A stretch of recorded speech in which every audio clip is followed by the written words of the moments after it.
Hey guys, welcome back to the Smith Hero YouTube channel. Today we're moving way further along on the Mark II Jetta Coupe.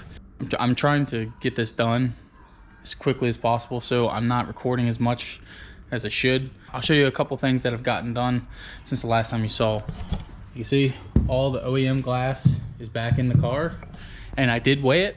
So these three pieces back there weigh about 29.8 pounds. So it's a good chunk of weight that I know I can get out later.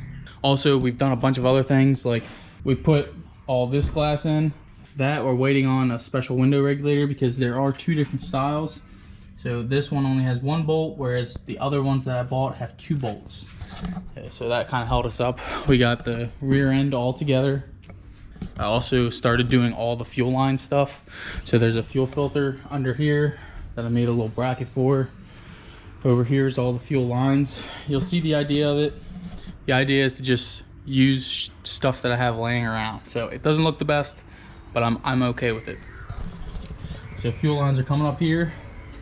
We're gonna have feed. Feed's gonna be right here to the rail. And then we're gonna have a little fuel pressure gauge over here with a 180 coming back.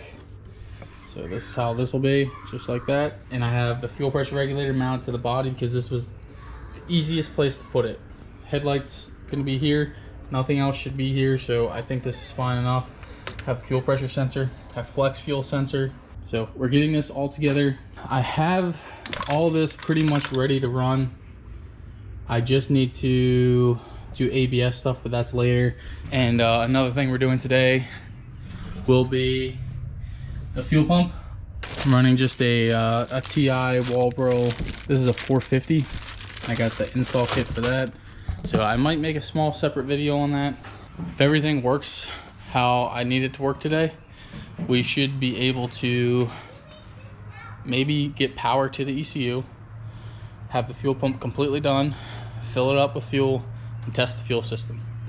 That'll probably be where we stop, because after that, if we're getting into about to start the car or try to start it, build a map, anything like that, that's going to be its own separate video. So we'll see how today goes.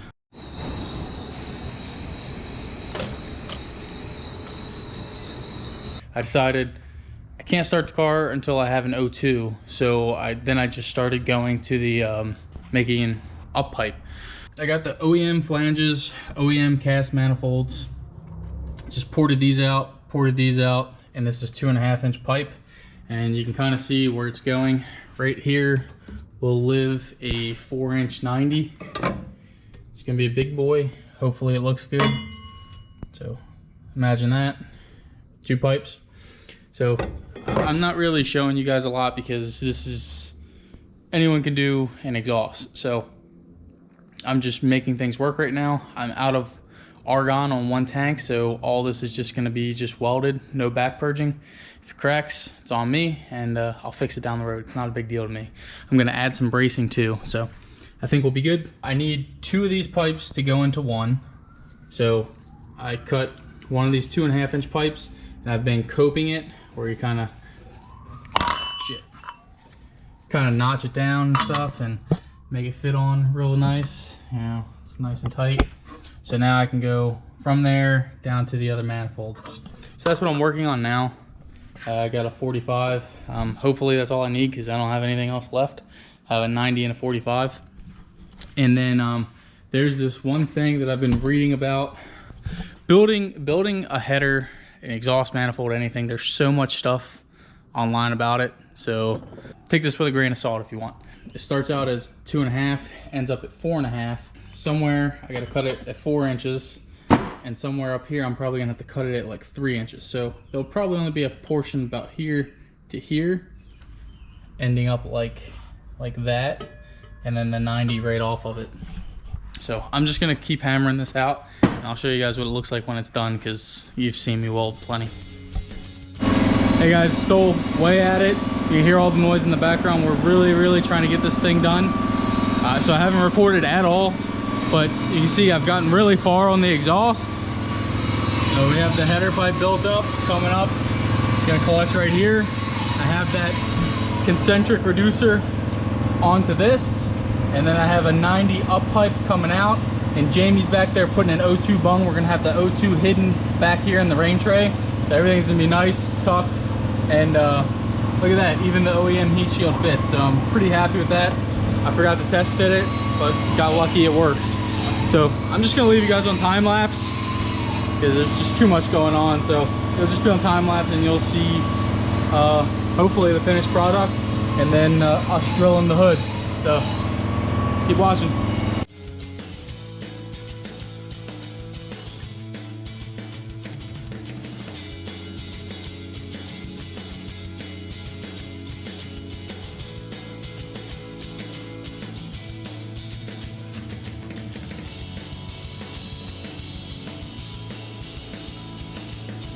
Camera died, so just to show you guys, this is the end of this where the exhaust is totally done.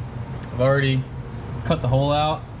Whenever you're making a hood exit, you always go bigger than whatever the pipe is. So this is 4 inches, so I just did like 4 1/4 for this, and then you just use like a sanding file to kind of file it down. But this will be how it sits for now. I'll show you guys how it closes. Pretty good. This is exactly where we wanted it. I wanted it on that angle, so kind of shoot fireballs up at an angle. So really happy with how that turned out. No need for like one of those beauty rings or anything like that. It's just gonna be fine just like that. I'll just throw some paint on it or something. It's not a big deal. So we got a lot of stuff done. All the wiring is pretty much good to go. I still have to test it. I've been messing around with the Fueltech and I'm learning it before I try to turn the ECU on. And then we also got all the fuel system done. I do still have to check it and get this to the right pressure. I have a regular gauge out here, and then I also do have a fuel pressure gauge or sensor that'll go to the ECU, so I'll know if anything's happening when we're driving. It's going to be really good because I'm still using a stock tank, so if we're running low on fuel and we have fuel slosh and it cuts, we'll know why. So that's why I have those sensors all in there. I did get the fan all wired in. This is just what I had before. Everything inside the car is also wired in. There's certain things I didn't wire in, like launch control, that's still hanging out. Guys, give me a like, comment, subscribe, and I'll see you guys in the next one, which we are about to film now, so stick around for that one. We did get the big cams from Paul, and we just gotta put them in, so see you in the next one.